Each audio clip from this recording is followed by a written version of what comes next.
اعوذ باللہ من الشیطان الرجیم بسم اللہ الرحمن الرحیم اللہم صلی علی سیدنا محمد وعلی آل سیدنا محمد وبارک وسلم الحمدللہ وقفا وسلام علی عباد الذین اصطفیٰ اما بعد۔ نمبر 4، معاشرت یعنی آپس کا رہن سہن۔ دین اسلام میں اس شعبے کا تعلق ماں باپ، بھائی بہن، رشتہ دار، پڑوسی، دوست و عزیز و اقارب اور بستی اور علاقہ شامل ہوتا ہے، یعنی حقوق کو جان کر ادا کرنا وغیرہ۔ معاشرہ کیسے تیار ہوتا ہے؟ کچھ افراد مل کر ایک خاندان بنتا ہے، ایک گھر تیار ہوتا ہے، اور کئی گھر مل کر ایک پڑوس تیار ہوتا ہے، اور کئی پڑوس مل کر ایک علاقہ و محلہ تیار ہوتا ہے، اور کئی محلے مل کر ایک شہر تیار ہوتا ہے، اور اسی طرح بالترتیب ایک ملک کو بنتا ہوا تیار ہوتا ہے۔ اس تعلقاتی دائرے کو معاشرہ کہا جاتا ہے۔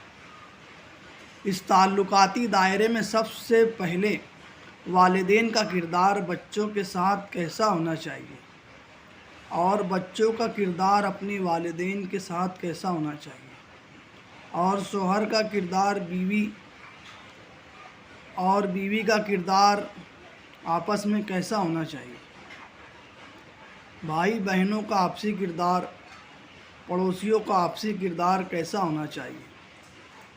اس کو جاننا سب کردار والوں کے لیے بہت ہی ضروری ہے۔ اس لیے معاشرے کی رہنمائی کرنے والے حضرات علماء کرام سے معاشرت کے دین کو سیکھے اور اس پر عمل پیرا ہو۔ ہمارے اسلاف نے معاشرے کو پاکیزہ بنایا تھا، اور ہم نے اس معاشرے کو گندا و ناپاک بنا ڈالا ہے۔ اس لیے ضروری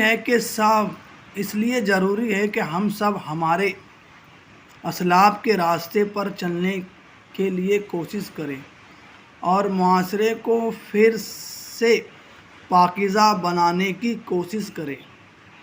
معاشرے کو پاکیزہ بنانے کا آسان ایک طریقہ یہ بھی ہے، والدین اپنے بچوں کو دینی تعلیم بچپن سے دینے کی فکر و کوشش کرنا چاہیے۔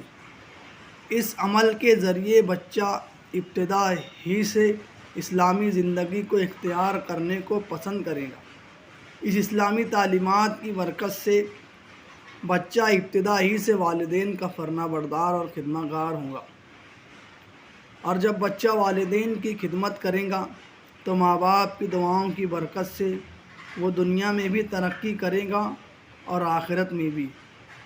اس لیے ہر ایک افراد معاشرت کے علم و عمل کو علماء کرام کی صحبت میں سیکھے اور اس پر عمل پیرا ہو۔